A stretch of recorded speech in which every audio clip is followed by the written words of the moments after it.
नमस्ते, आपका हमारे चैनल में स्वागत है।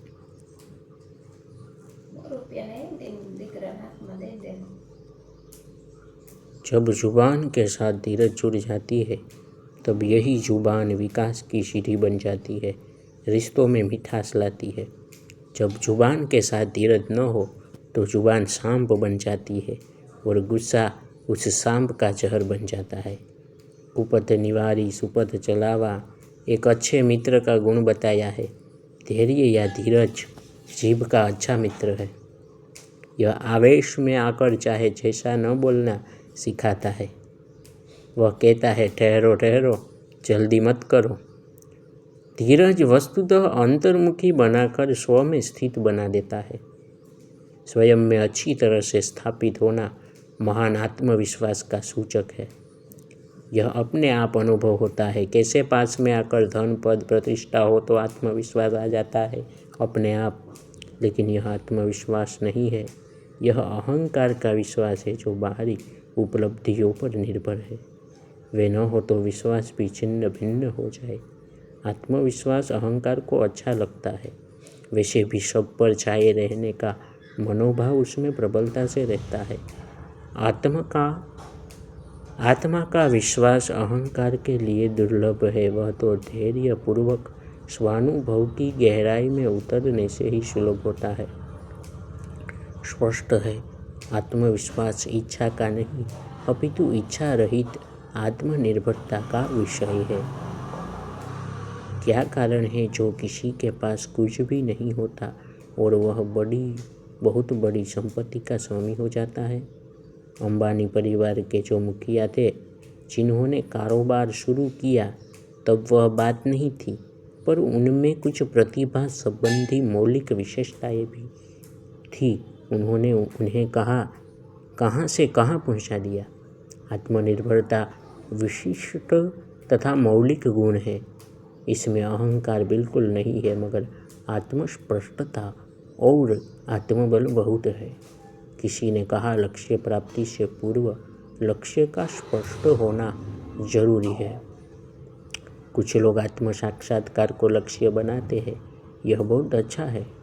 इसके लिए जिस अभ्यास और वैराग्य की जरूरत है वह है या नहीं, पहले तो इसे देखने समझने की परम आवश्यकता है।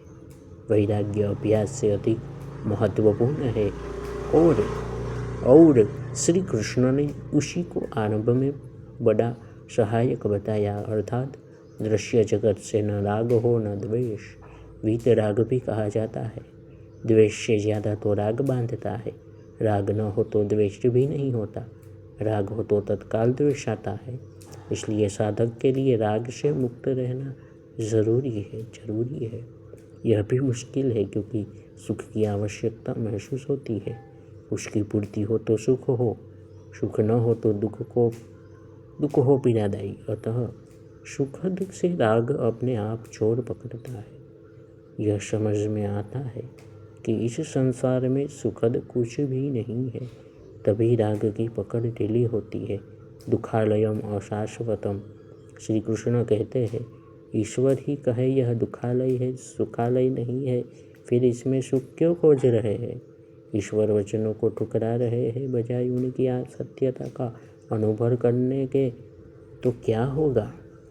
उनका संदेश साफ है, इस दुखालय में सुख मत खोजो। तो कहाँ खोजे? अपने में खोजो। तुम हो, तुम ईश्वर हो, ईश्वर के अंश हो। अंशी ही अंश बना हुआ है, वे कुछ और नहीं है। सागर ही सागर की लहरें हैं, सूर्य ही सूर्य की किरण है। अलग नहीं है, अलग मानने से दुख आता है।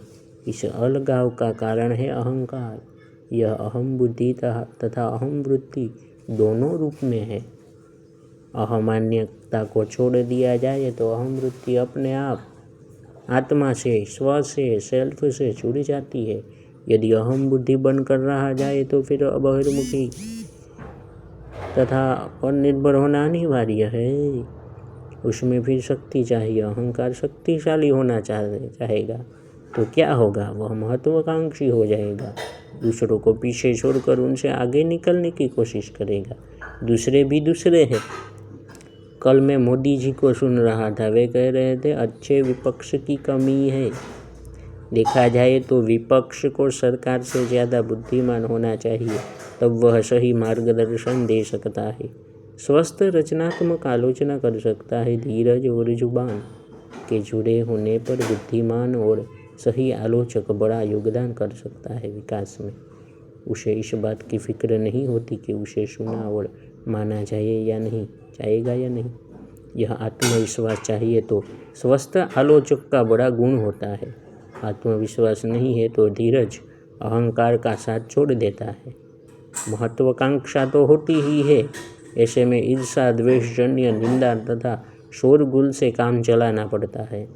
इससे होता कुछ नहीं, उल्टे देश के विकास में बाधा पहुंचती है। समय पर महत्वपूर्ण निर्णय नहीं लिए जा पाते। इसलिए इस तरह के संदेश संसद में बैठे विपक्ष के हर सदस्य तक पहुंचाने जाने चाहिए, ताकि उनका ध्यान आकर्षित हो। उन्हें गर्व ही करना है तो यह स्वस्थ तरीका है गरिमा बढ़ाने का। जहाँ तक व्यक्तिगत, पारिवारिक, सामाजिक हितों का प्रश्न है तो वाणी ऐसी बोलिए। यह संत संदेश सदा से दिया जाता आ रहा है। यह संभव है अगर जीभ और धीरज पक्के और गहरे दोस्त बन जाए और सबका भला करे। अधीरता और अहंकार भी पक्के दोस्त है। वे दूसरों का तो बुरा करते ही है, खुद अपना ही बुरा करते हैं। वास्तव में अहंकार की स्वतंत्र सत्ता नहीं है, हम ही होते हैं अहम रूप या आत्मा रूप। बात को ठीक से समझे तो यह आत्म रूप है, नहीं समझे तो हम ही अहम रूप है। अहम रूप स्वार्थी और विनाशकारी है, यह हमेशा प्रतिकूल उपाय सुझाता है। वह तो ठीक है, लेकिन फिर वह शत्रु तथा परायापन रखने वालों को भी उत्पन्न करता है। फिर जरूरत पड़े तो कौन मदद करे? कोई मदद नहीं करेगा। तो इस विचार से चिंता उत्पन्न होती है। ऐसे लोग हैं जो प्रेम से सबसे मिलजुल कर रहते हैं, उन्हें सहायता भी मिल जाती है। इससे निश्चिंतता बनी रहती है। अहंकारी आदमी दूसरों को कुछ समझता नहीं। इससे अनुकूलता हो तब तो चला जाता है, परंतु परिस्थितियाँ हमेशा एक जैसी नहीं रहती। प्रतिकूलता आती है और तब कोई मदद करने नहीं आता। ठीक ही कहा जाता रहा है सदा से कि कर भला होगा भला। भला मन वचन कर्म तीनों तरह से हो सकता है। हमारी जुबान और हमारा धीरज जुड़ जाए, मिलकर काम करे तो वचनों से सभी का भला करना संभव है। सच्ची बात पर आशंका कुशंका करना अहंकार का काम है। अहंकार और अधीरता मनुष्य का अनिष्ट करते हैं।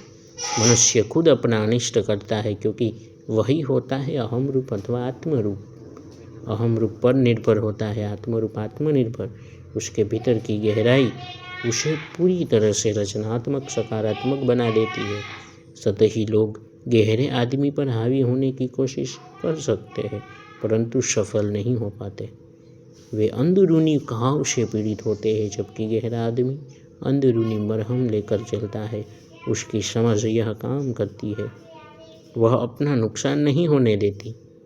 उसकी व्यवस्था स्पष्ट है और सक्षम है। आज इतना ही।